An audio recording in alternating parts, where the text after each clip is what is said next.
Tempo precioso. Vou pedir para que você, na sua casa, onde você estiver agora,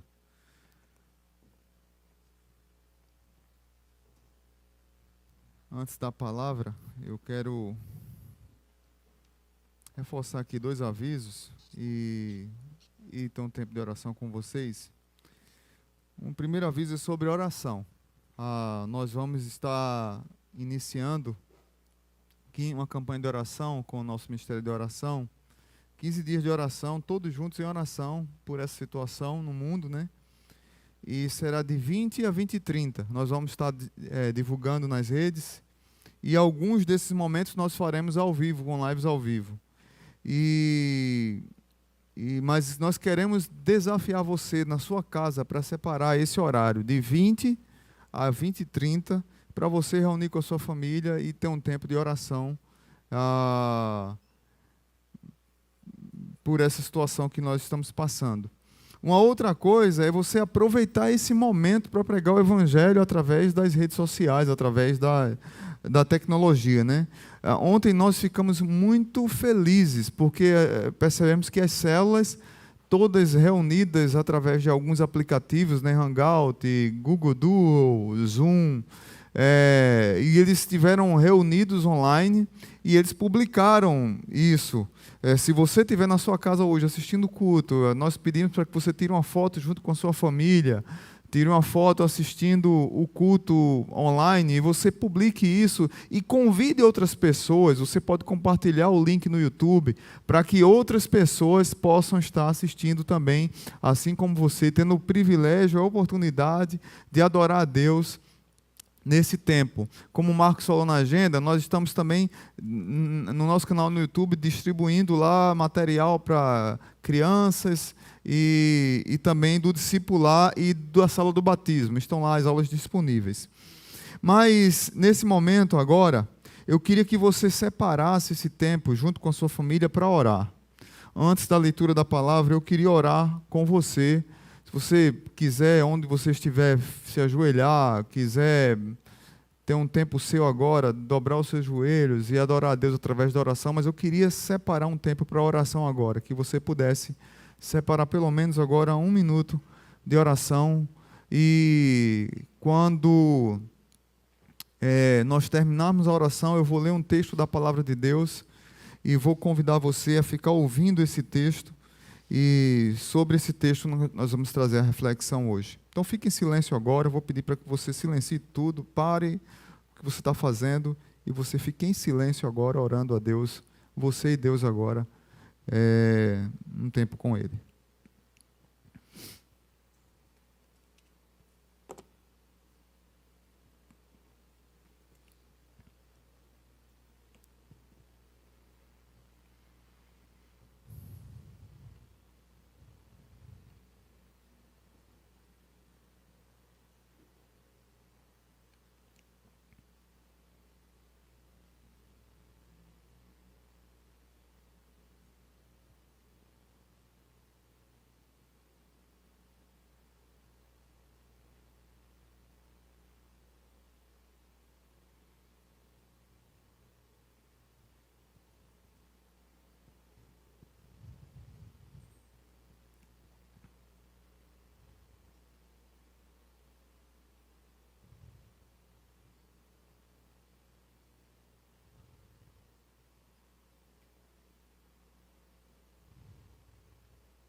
Senhor Deus, nós te agradecemos pela oportunidade de dobrar os joelhos, de silenciar na tua presença,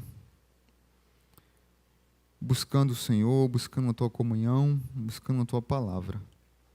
Abençoa todos aqueles meus irmãos que estão nas suas casas agora, aqueles que estão perto, que estão longe, o pessoal do louvor que fez um tempo precioso agora de adoração ao Senhor.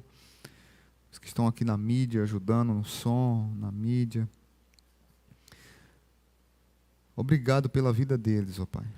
Pela vida de cada servo teu que nesse momento de calamidade, de pandemia, de sofrimento em toda a humanidade, que nós possamos refletir num Deus que nós conhecemos. Porque é fato e verdade que nós não sabemos o que nos espera pela frente. Mas o fato de não saber o que nos espera pela frente não nos deve levar ao desespero. Apesar de virem as lágrimas, não nos deve levar à desesperança. Apesar de vir as decepções, não nos deve levar a decisões precipitadas, apesar de que muitas vezes teremos que tomar decisões radicais, mas que nós possamos depender do Senhor e compreender que somos pó, que somos frágeis e que nós cremos num Deus que é muito maior do que qualquer pandemia, do que qualquer calamidade que aconteça na face da terra. Nos ajuda nesse tempo, ó Pai, e renova a nossa fé e a nossa comunhão contigo. No nome de Jesus. Amém. Eu vou ler Jeremias capítulo 29. Se você quiser abrir sua Bíblia, você abre. Se você quiser ficar só ouvindo, fique à vontade. Diz assim a palavra de Deus. Este é o conteúdo da carta que o profeta Jeremias de Jerusalém enviou de Jerusalém aos líderes que ainda restavam entre os exilados, aos sacerdotes, aos profetas e a todo o povo que Nabucodonosor deportara de Jerusalém para a Babilônia. Isso aconteceu depois que o rei Joaquim e a rainha mãe, os oficiais do palácio real, os líderes de Judá e Jerusalém, os artesãos e os artífices foram deportados de Jerusalém para a Babilônia. Ele enviou a carta por intermédio de Eleasa, filho de Safã, e Gemarias, filho de Ilquias, os quais Edequias, rei de Judá, mandou a Nabucodonosor, rei da Babilônia. E a carta dizia o seguinte: assim diz o Senhor dos Exércitos, o Deus de Israel, a todos os exilados que deportei de Jerusalém para a Babilônia: construam casas e habitem nelas. Plantem jardins e comam dos seus frutos. Casem-se, tenham filhos e filhas. Escolham mulheres para casar-se com seus filhos e deem as suas filhas em casamento para que também tenham filhos e filhas. Multipliquem-se e não diminuam. Busquem a prosperidade da cidade para a qual eu os deportei e orem ao Senhor em favor dela, porque a prosperidade de vocês depende da prosperidade dela. Porque assim diz o Senhor dos Exércitos, o Deus de Israel: não deixem que os profetas e adivinhos que há no meio de vocês os enganem. Não deem atenção aos sonhos que vocês os encorajam a terem. Eles estão profetizando mentiras em meu nome. Eu não os enviei, declara o Senhor.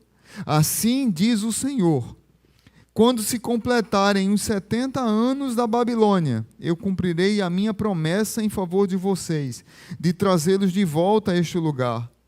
Porque sou eu que conheço os planos que tenho para vocês, diz o Senhor, planos de fazê-los prosperar, e não de lhes causar dano, planos de dar-lhes esperança e um futuro. Então vocês clamarão a mim, virão orar a mim e eu os ouvirei. Vocês me procurarão e me acharão quando me procurarem de todo o coração. Eu me deixarei ser encontrado por vocês, declara o Senhor, e os trarei de volta do cativeiro. Amém? Queridos irmãos, como falar de esperança no meio de uma crise? Como falar de esperança no meio de uma tragédia? Como falar de esperança no meio de uma catástrofe? Como falar de esperança no meio de uma pandemia?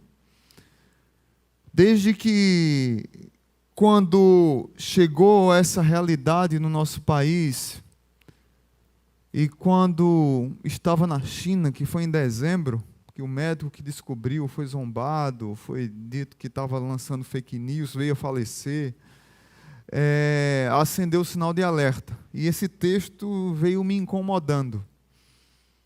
Já preguei nele algumas vezes, mas talvez nunca ele tenha feito tanto sentido para uma geração como a nossa. Fora o contexto real que ele foi escrito para Israel. No calendário cristão, nós estamos num período de quaresma. E é interessante que a quaresma ela começa na quarta-feira de cinzas e dura 40 dias até a Páscoa, a data mais importante do cristianismo. E o período de quaresma é o período que nos convida, a partir das cinzas, a nos vestir de pano de saco, a descobrir que somos pó, a compreender que nós somos finitos, a depender de Deus, a compreender que nós somos frágeis, que nós somos mortais, e nos conformarmos ao sofrimento de Cristo na sua morte e a esperança na sua ressurreição. Enfim, a quaresma nos faz imergir em quem nós somos e nos faz renascer das cinzas na esperança de quem Cristo e de quem nosso Deus é. Então nós estamos no período de quaresma e nós estamos de quarentena. O coronavírus, ele nos empurrou uma sociedade extremamente consumista, idólatra ao consumo, uma sociedade extremamente desconectada de Deus, gananciosa, que tem fugido dos relacionamentos, que tem fugido do que é essencial. A quantidade de pessoas que estão em crise porque estão sós, porque na verdade não sabem ficar sós, refletindo porque tem medo de encarar a si mesmo. Nós não temos noção do que poderá acontecer. Nós não sabemos do que poderá acontecer daqui a 15, 20, 30, 40, 50 dias. Mas uma coisa nós já temos aprendido através de tudo o que o coronavírus tem feito. Que nós precisamos voltar para Deus. Que nós precisamos dobrar nossos joelhos. Que nós precisamos clamar ao Senhor. Que nós precisamos entender que a coisa mais importante da nossa vida é o nosso Deus. E quantos de nós estamos longe do nosso Deus? Quantos de nós, como povo, como igreja, assim como o povo de Israel, precisou passar 70 anos cativo para entender que Deus não estava preso a um local, a geografia. Deus estava com eles. Então eu queria trazer para vocês uma palavra de esperança no meio da crise. Uma palavra de confronto, mas de consolo. Uma palavra de quebrantamento, mas uma palavra de renovo. Uma palavra para que você possa enfrentar essa quarentena na quaresma. E que de repente, se essa quarentena durar mais do que a quaresma, ela vai nos ensinar muitas coisas. Mas o mais importante que essa quarentena vai nos ensinar é que nós precisamos dobrar nossos joelhos diante de Deus. E Deus é a coisa mais importante que nós temos. Então esse texto, queridos, ele é um texto escrito, é uma carta escrita pelo profeta Jeremias para o povo de Israel que estava exilado na Babilônia. E por que Jeremias escreveu esse livro? Essa carta? No capítulo 28, depois você pode ler, no capítulo 28, havia um falso profeta chamado Ananias, que ele escreve uma carta, ele promulga uma profecia, ele diz uma profecia para o povo, dizendo que fiquem tranquilos, porque aquele tempo que eles estavam passando por sofrimento iriam durar apenas 2 anos. Olha, vai ser apenas 2 anos de sofrimento, vai ser apenas 2 anos de exílio. É interessante como a nossa carne, A nossa falsa esperança gosta de ouvir palavras mentirosas. E Jeremias tem que confrontar esse homem e dizer: você é mentiroso. E Deus diz a Jeremias: confronte esse homem, diga o quanto ele é mentiroso, o quanto ele está mentindo para o meu povo. Como se nada tivesse acontecendo. Como não se espantem a quantidade de falsos profetas que vão se proliferar nesse tempo agora. E a quantidade de muitos cristãos que vão estar ouvindo, publicando, replicando, anunciando mensagens mentirosas. E por incrível que pareça, a mensagem de Deus para o povo dele é uma mensagem de que o sofrimento seria longo, mas nessa longitude desse sofrimento, Jeremias é chamado de o profeta da esperança. O profeta chorão, mas que prega a esperança para o povo. Olha, vai demorar, são 70 anos, mas a esperança de vocês está no Senhor. Vocês estão sustentados no Senhor. É muito normal nesse período crises como essa, nós ouvirmos esses profetas e a nossa autopiedade se proliferar, aflorar a nossa autopiedade e nós querermos ouvir só isso. Porque quem é que gosta de passar no exílio? Quem é que gosta de passar em uma quarentena forçada? Quem é que quer ficar não sei quantos dias preso num lugar enclausurado, fechado, numa sociedade extremamente que as pessoas o tempo todo estão ágeis, apesar de não se relacionarem, apesar de não olhar um para o outro, apesar de mal falar um com o outro, apesar de que todo ser humano que aparece na nossa frente, dependendo do local, nós andamos com medo. E agora nós estamos presos dentro das nossas casas e nós queríamos estar respirando aquele ar lá fora. É um exílio que nós estamos passando. No exílio, o sentido de que nós somos, a nossa identidade, ela é arrancada de nós. No exílio, nós sofremos porque nós não queríamos estar ali. No exílio, nós nos sentimos abortados. Nós perdemos a nossa estima, nós afloramos a nossa emoção, preocupados, porque nós começamos a olhar para nós mesmos e a gente tem que ter cuidado para não entrar em crise, porque daqui a pouco nós vamos dizer: caramba, nós somos apenas uma bagagem extra. Quem somos nós num momento como esse? Tiago diz que nós somos como um sopro. A vida é breve, a vida é como neblina. A palavra de Deus diz que nós somos pó e ao pó retornaremos. Mas essa mesma palavra diz que nós somos o povo de Deus. Nós somos pedras vivas. Essa mesma palavra diz que nós somos o povo amado de Deus, nós somos filhos de Deus. Essa mesma palavra diz que nós somos poesia de Deus, feituras de Deus criado para as boas obras, Paulo diz lá em Efésios. Você é como poesia de Deus. E por mais que uma quarentena, que um exílio doa a mensagem de esperança de Deus para a minha vida e para a sua, dizendo: olha, vai doer, vai ser longo, vai sofrer, terão perdas, terão lágrimas derramadas, terão crises avassaladoras.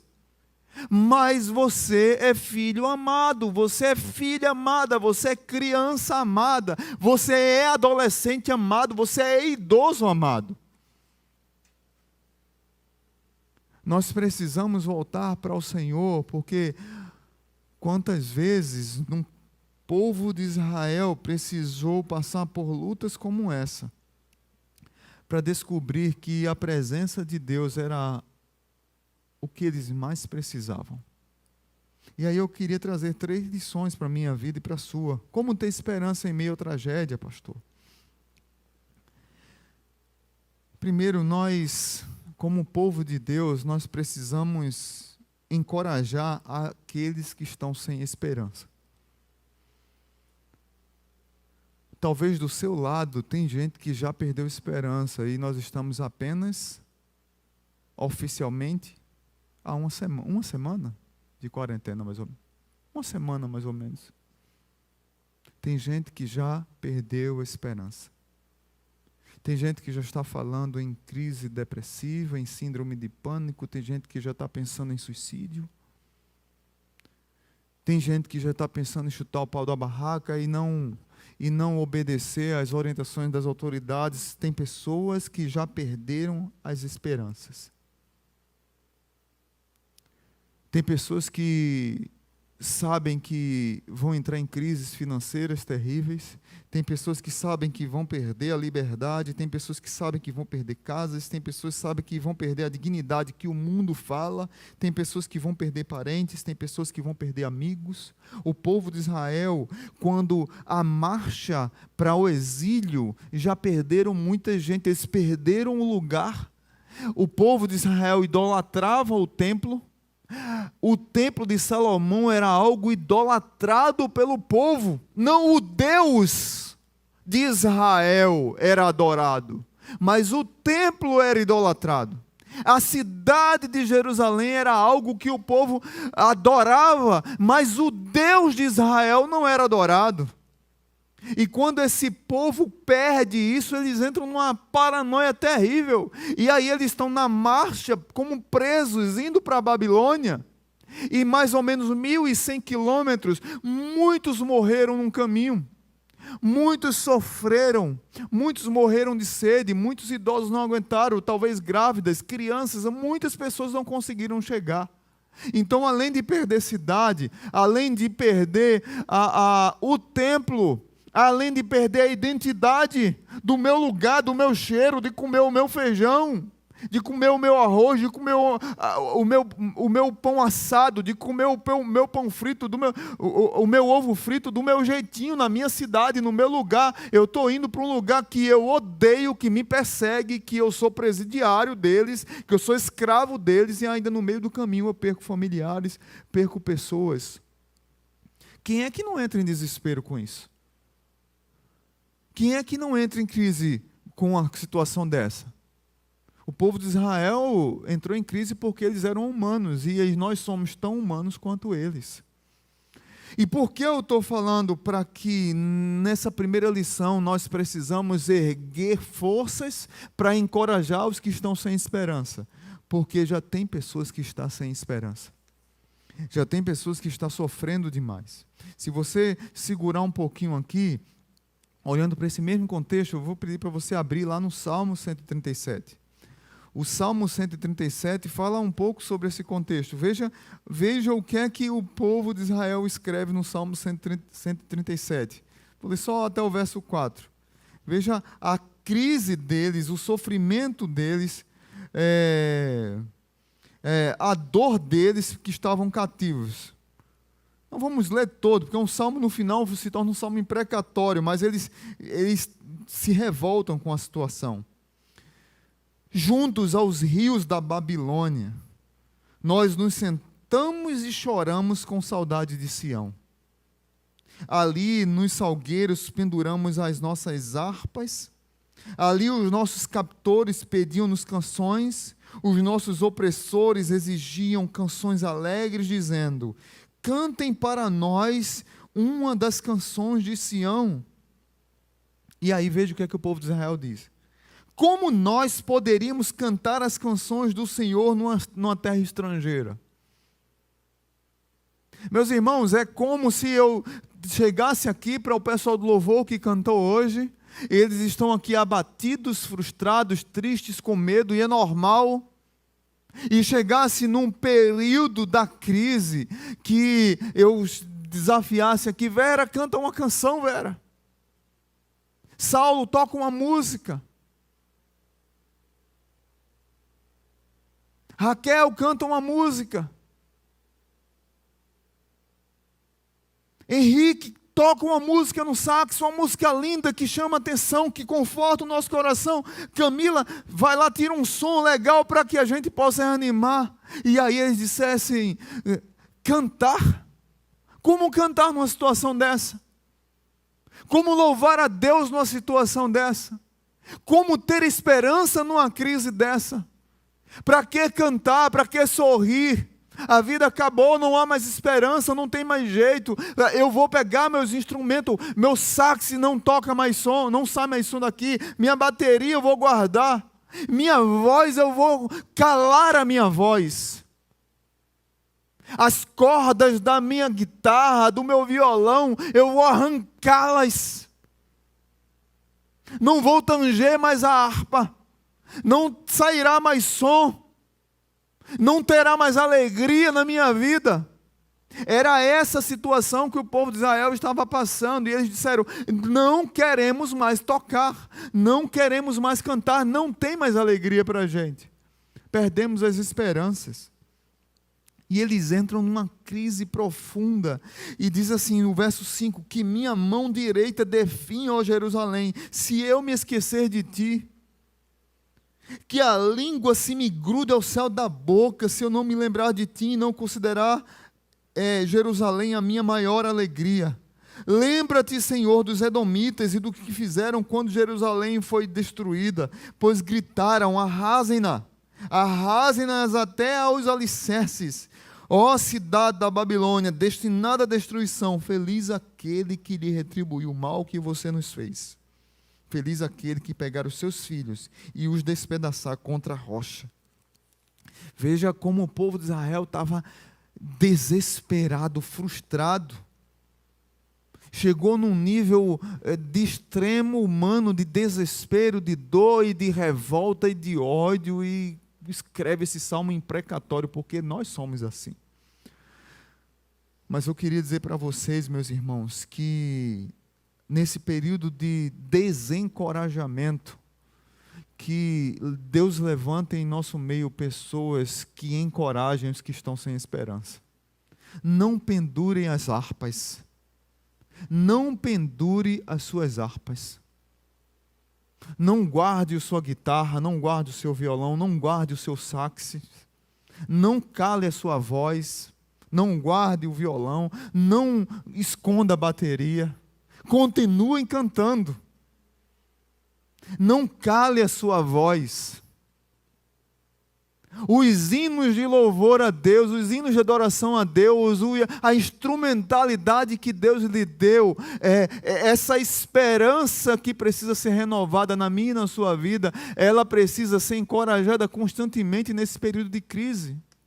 As expectativas no Brasil, as estatísticas no Brasil é que nós entremos na crise maior, de 6 a 20 de abril. Renova a esperança, renova a vida. Isso aqui não é o fim da linha, isso aqui é uma passagem. Isso aqui não é o fim da nossa história, isso aqui é um caminho. Lembra do Getsemane?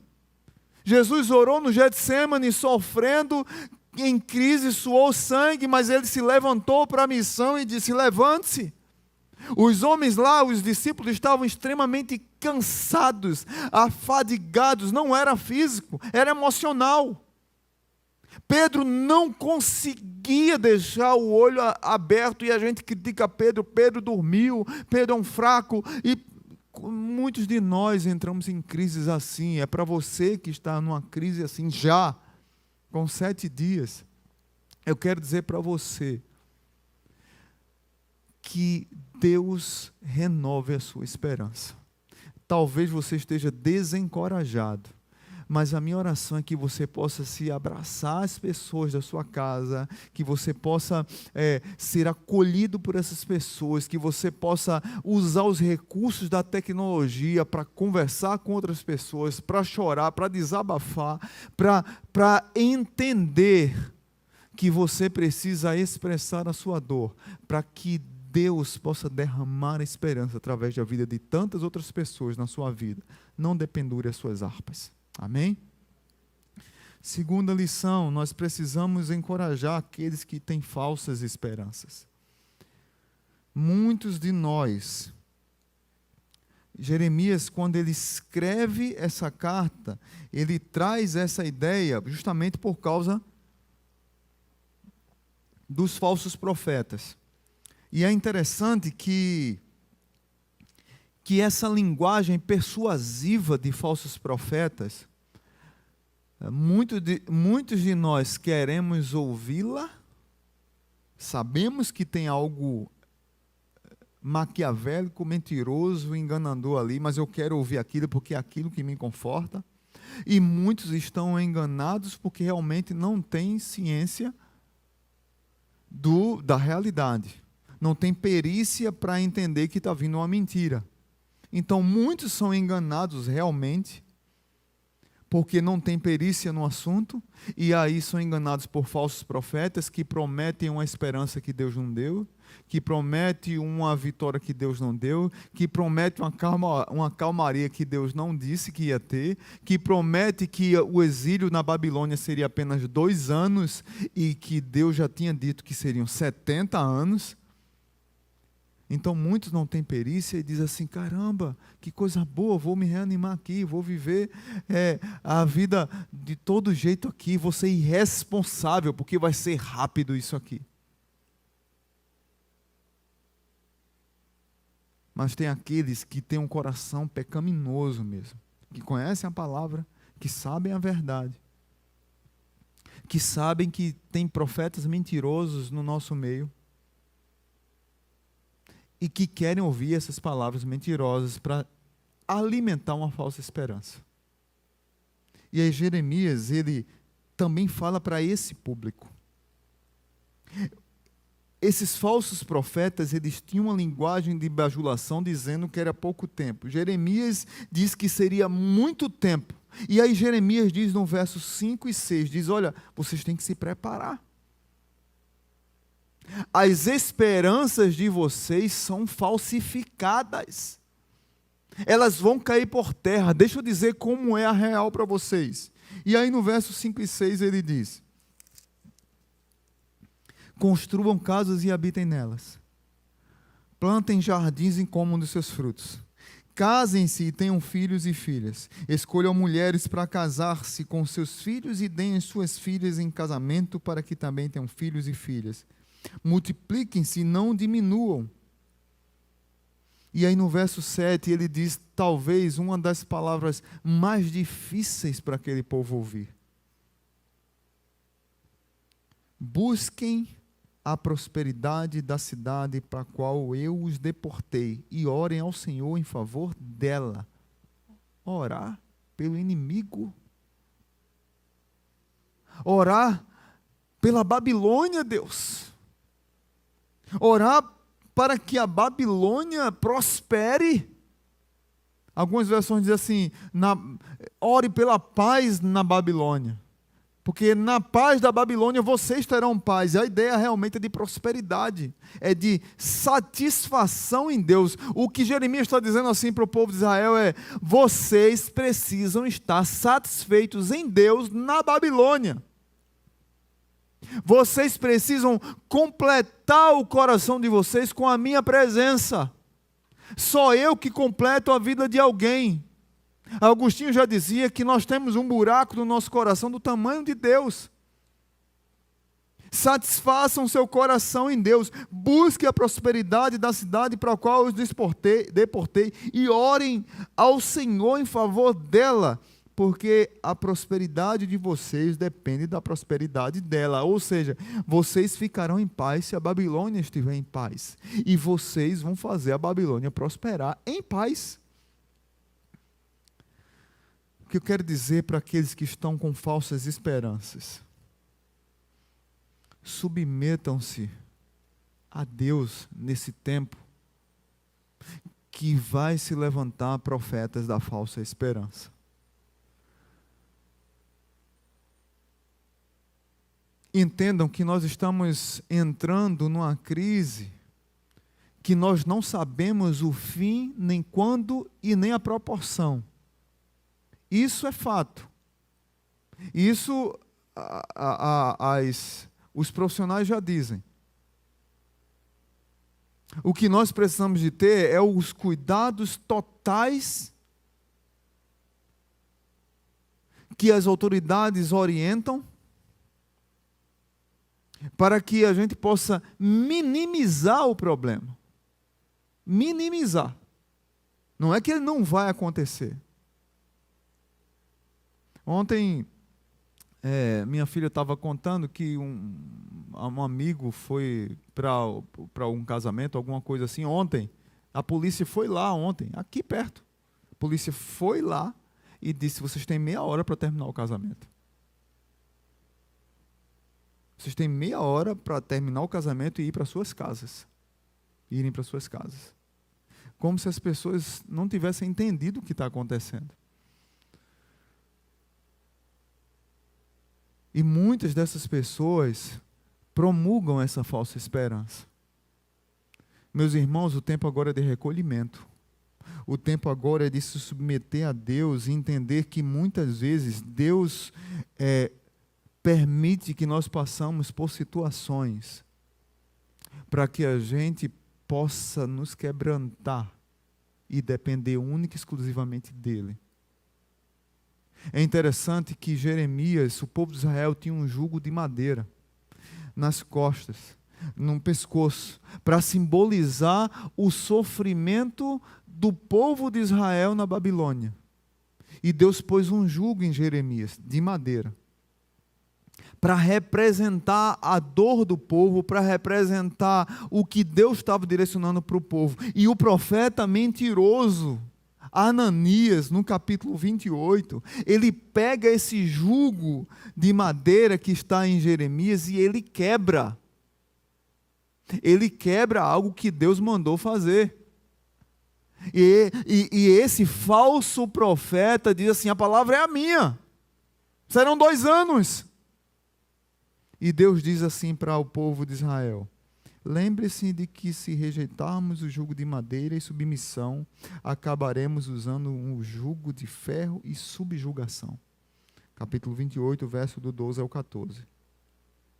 Ceder às falsas esperanças significa desprezar ao aviso de Deus. Ceder a mentiras proferidas por falsos profetas significa dizer assim: Deus, eu quero estar no controle. C.S. Lewis disse, num de seus livros, que a dor é o megafone de Deus para despertar um mundo surdo. Até indiquei domingo passado um filme para vocês assistirem que está na Amazon Prime. Terra das Sombras, que conta um pouco da história de sofrimento de C.S. Lewis. Queridos irmãos, o que eu mais vejo é gente pregando falsa esperança, julgando os crentes que têm que ter fé. Fé é não estar num controle. Fé é crer em Deus e eu não querer estar num controle. Quem gosta de viver com falsas esperanças é gente que quer estar no controle. Ter fé é não estar no controle. O pessoal de Israel precisou estar na Babilônia durante 70 anos, não estar no controle, para entender o que é fé. Então, nesse tempo de crise, primeiro, nós precisamos encorajar aqueles que estão sem esperança. Segundo, encorajar também os que estão com falsas esperanças. Esses vão ser mais difíceis, porque a gente tem que ter uma conversa maior. Esses vão ter mais difíceis, porque a gente vai ter que ter mais persuasão para argumentar com eles. Mas é uma missão que Deus está nos dando nesse tempo. Encorajar os que estão com falsas esperanças. E terceiro e último, nós precisamos também encorajar aqueles que estão com esperanças verdadeiras. Talvez todos que estão aqui nessa manhã, que vieram aqui trabalhar, servir, talvez você que está em casa, alguns, a maioria, estão com esperanças verdadeiras. Estão felizes demais, estão entendendo que Deus está falando, estão tranquilos apesar do sofrimento. Deixa eu dizer uma coisa para você, a minha oração é que Deus mantenha você com a chama acesa. Mantenha você dependendo do Senhor, que firme ainda mais seus passos. E aí Jeremias vai falar no verso 10, Assim diz o Senhor, quando se completarem os 70 anos, eu cumprirei a minha promessa em favor de vocês, de trazê-los de volta para este lugar. Vocês já sabiam que iam demorar. Vocês sabiam que iria demorar. Aí o verso 11, ele diz assim: porque sou eu que conheço os planos que tenho sobre vocês, diz o Senhor, planos de bênção, de paz e não de mal, para lhe dar esperança e um futuro, para lhe desejar o fim, para lhe direcionar para o fim que desejais. Eu gosto da tradução aqui da NVI, porque diz assim, olha, planos de fazê-los prosperar e não de lhes causar dano, planos de dar-lhes esperança e um futuro. O povo de Israel sabia que estava diante do desconhecido, mas eles tinham um Deus conhecido. Entrega o seu futuro desconhecido ao Deus conhecido. É esse Deus conhecido que renova a minha esperança. É esse Deus conhecido que me promete um futuro. É esse Deus conhecido que continua mantendo a chama acesa daqueles que estão com as esperanças verdadeiras. Então, se você tem esperança verdadeira, mantenha-as, dependendo de Deus. O verso 12, ele nos ensina a orar ao Senhor. Então vocês clamarão a mim, virão orar a mim, e eu vos ouvirei. E ele promete que nós encontraremos. Ele diz ao povo de Israel: vocês vão encontrar o Senhor quando buscarem o Senhor de todo o vosso coração. Vocês me procurarão e me acharão quando me procurarem de todo o vosso coração. Eu me deixarei ser encontrado por vocês, declara o Senhor, e os trarei de volta do cativeiro. Eu os reunirei de todas as nações, de todos os lugares para onde eu os dispersei, e os trarei de volta para o lugar de onde os deportei, diz o Senhor. Queridos irmãos, você que está nos assistindo, vocês que estão aqui, você entendeu que você precisa encorajar aqueles que estão sem esperança, você precisa encorajar os que estão com falsas esperanças, mas você que está com a esperança renovada, continue buscando ao Senhor. Ore ao Senhor, derrame-se na presença do Senhor. Nunca um tempo foi tão propício para nós resgatarmos lições do passado, dos cultos domésticos que os nossos pais nos ensinaram e que nós desprezamos numa geração tão rápida. De sentar à mesa com a família e brincar de jogos de tabuleiro, de dominó, de cartas, desses jogos nerds que a turma da igreja joga, que eu não sei nem para onde vai, que só para me explicar o jogo é 5 dias explicando para eu começar meia hora para aprender o jogo, né, Henrique? Mas para a gente reunir a família ao redor da mesa e entender que ali, naquele momento, Deus se faz presente com vocês. Homens, Deus está convidando você para ser pastores das suas casas, para assumirem um pastorado da sua família, dos seus filhos, da sua esposa. Mulheres, Deus está ali chamando para ser ajudadora do seu marido nesse processo de construção cristã, de uma cosmovisão cristã, dependente da Bíblia na mente dos seus filhos. Jovens solteiros, namorados, Deus está convidando vocês para depender dEle, para colocar a expectativa de vocês nele. Idosos, Deus está dizendo para vocês que se cuidem mais ainda, a parte mais frágil nessa batalha toda, mas que Deus os ama e que vocês precisam depender dEle. Mulheres grávidas, Deus está convidando a vocês também para o cuidado, para se resguardarem, para serem cuidadas. É hora de aquietar-se, de acalmar o coração e depender de Deus completamente, e saber que tem um serzinho no seu ventre, dependendo de seu cuidado e de sua disciplina. Crianças, Deus está convidando vocês para desfrutarem do colo do pai, do colo da mãe.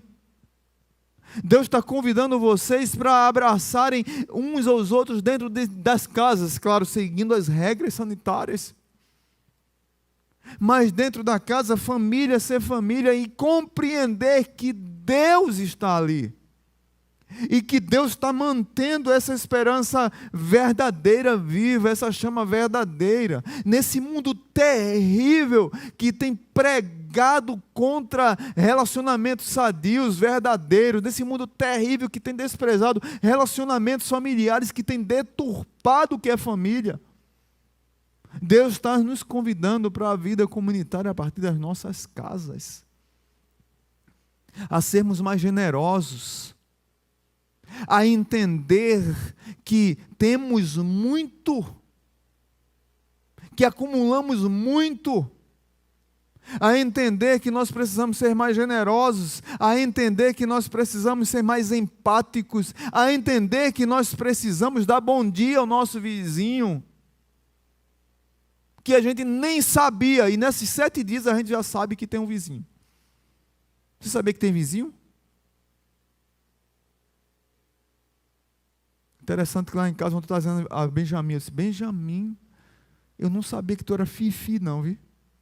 Fifi era uma personagem de uma novela, das antigas, que ficava na janela o tempo todo. Fifi sabia da vida de todo mundo.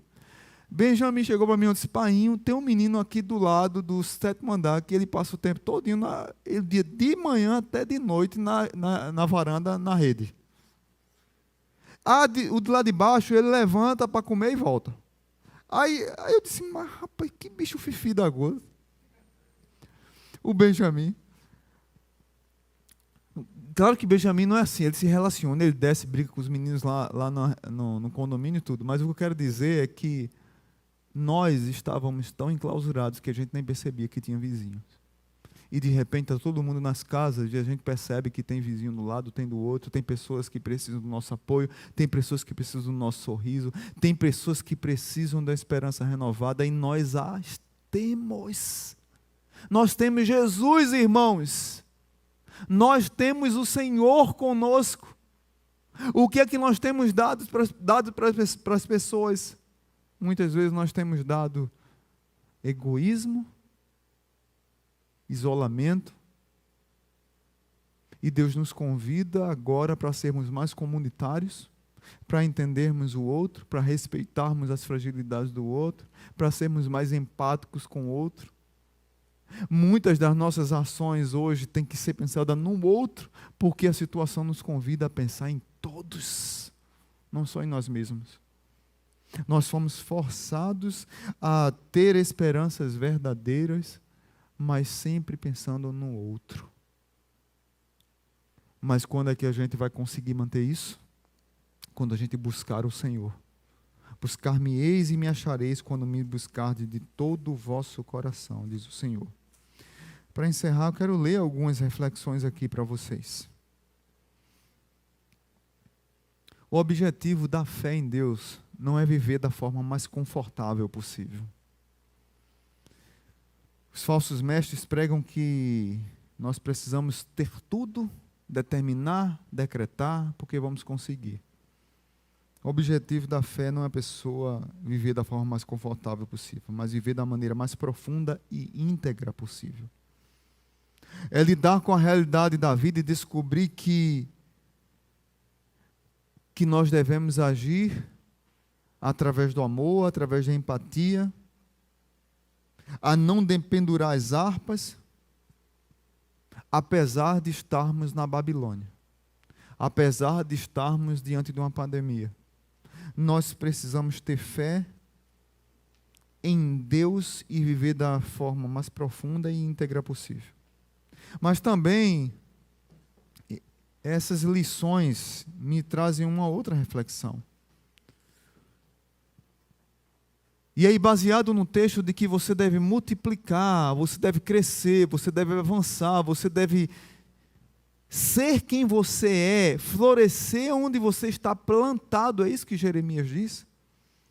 O único lugar que você tem para manifestar sua humanidade é exatamente onde você está agora.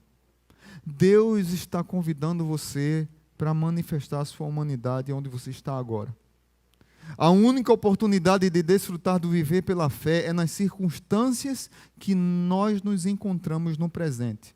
Na casa que vivemos, no meio da família que nós vivemos, na atividade que nos foi concedida, na condição climática, na condição de saúde, no momento que nós estamos passando.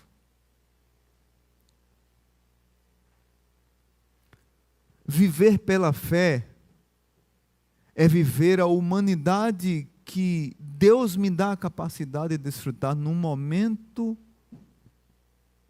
que eu estou passando agora. Aprenda a viver o momento que você está passando agora, renovando a esperança daqueles que estão sem esperança, encorajando aqueles que estão com falsas esperanças e encorajando mutuamente aqueles que estão com muita esperança, que eles mantenham essa esperança viva. O povo de Deus não perdeu a identidade no exílio, mas descobriram a sua verdadeira identidade. Foi no exílio que o povo de Israel aprendeu a orar profundamente. Foi na época do sofrimento que o povo de Israel aprendeu a orar profundamente de maneira transformadora. E aí eu vou citar outra frase de C.S. Lewis. Quando C.S. Lewis foi questionado se ele iria orar para que a sua esposa fosse curada de um câncer que estava quase terminal, ele disse: as minhas orações não mudam a Deus, as minhas orações mudam a mim mesmo. Claro que ele queria que ela fosse curada, mas ele descobriu no momento da crise mais terrível da sua vida que as suas orações não mudam a Deus, as suas orações mudam a si mesmo. O povo de Israel aprendeu no exílio a orar de maneira transformadora. Eles descobriram no exílio que Deus não está limitado geograficamente a um lugar, a um templo, a um prédio. Eles descobriram que o exílio é o pior que revela o melhor. O povo de Israel descobriu que no exílio o mais importante era o essencial. O mais importante era Deus. Em época de quarentena, em época de coronavírus, em época de isolamento, em época de pandemia mundial que nós não sabemos o fim que dará isso, nós precisamos, assim como o povo de Israel, descobrir que nesse tempo de dor, nós devemos aprender a orar, nós devemos aprender a ser transformados pelo Senhor, e nós devemos aprender que o mais importante da nossa vida é o essencial, é Deus. E Deus está com você, do seu lado, o tempo todo. Você não está sozinho. Renove a sua esperança em Deus no meio da tragédia. Vamos orar? Curve sua cabeça agora, ore ajoelhado, da maneira como você quiser, na sua casa. Pai Santo, muito obrigado. Obrigado por essa palavra que o Senhor fala sempre ao meu coração em momentos de crise.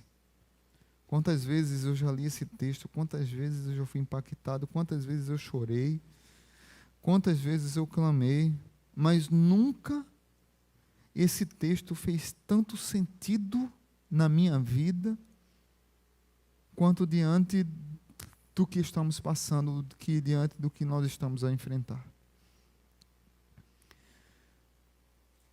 Muitos de nós precisamos renovar a esperança com o profeta Jeremias, que era tido como um profeta chorão, que era um homem que recebeu um jugo que era um homem que recebeu o coração do Senhor no seu coração, o sofrimento de Deus no coração do profeta. Profeta que, em vários momentos das suas crises, até pensou em desistir da caminhada de ser profeta, mas ele trouxe a esperança verdadeira para o povo. Em nenhum momento ele negou as dificuldades que viriam pela frente. Em nenhum momento ele mentiu para o povo dizendo que estava tudo bem, pelo contrário, está difícil, mas levanta a cabeça. Muitos dos que estão nos ouvindo hoje, Pai, muitos que estão assistindo esse culto hoje, estão precisando que alguém pegue no seu queixo, levante a sua cabeça e renove sua esperança. A minha oração é que nessa manhã, nessa tarde, nessa noite, que nesse dia especial, esse amado, essa amada, essa criança, esse idoso, essa grávida, esse enfermo, esse médico, esse bombeiro, esse policial, esse empresário que está passando por lutas, esse profissional liberal, todos que estão passando por, esse que trabalha com serviços, todos que estão passando por lutas, por crises, nesse momento, que estão com medo do futuro, que eles possam sentir a mão poderosa de Deus pegando no seu queixo, levantando a sua cabeça e dizendo: filho, estou aqui para renovar a sua esperança. Em nenhum momento eu disse que vai ser fácil, mas eu quero dizer que estou com você. Deus estava com o povo de Israel. Deus está com o povo do Brasil. Deus está com o povo da China. Deus está com o povo dos Estados Unidos, da Inglaterra, da Rússia, do México, da Argentina, da Itália, da França, da Espanha, do Afeganistão, do Iraque. Deus está com o seu povo em qualquer lugar que o povo de Deus esteja. Porque não é sobre um lugar, é sobre gente. Não é sobre prédio, é sobre pessoas. Nunca foi sobre a geografia, mas foi sobre presença. O povo de Israel no exílio descobriu no pior que o melhor estava presente, que era o próprio Deus. Diante da pandemia que nós estamos enfrentando, que nós possamos depender única e exclusivamente do Senhor, descobrindo que nesse pior, o Senhor está nos convidando para o melhor, que é o Senhor. Que o amor de Deus o Pai, que a graça maravilhosa de Jesus e que a comunhão do Espírito Santo esteja sobre nós. Que o amor de Deus lance fora do nosso coração todo medo e que nós possamos ser encorajados pelo Senhor e encorajar uns aos outros, no nome de Jesus. Amém. Beijo no coração e que Deus abençoe sua vida.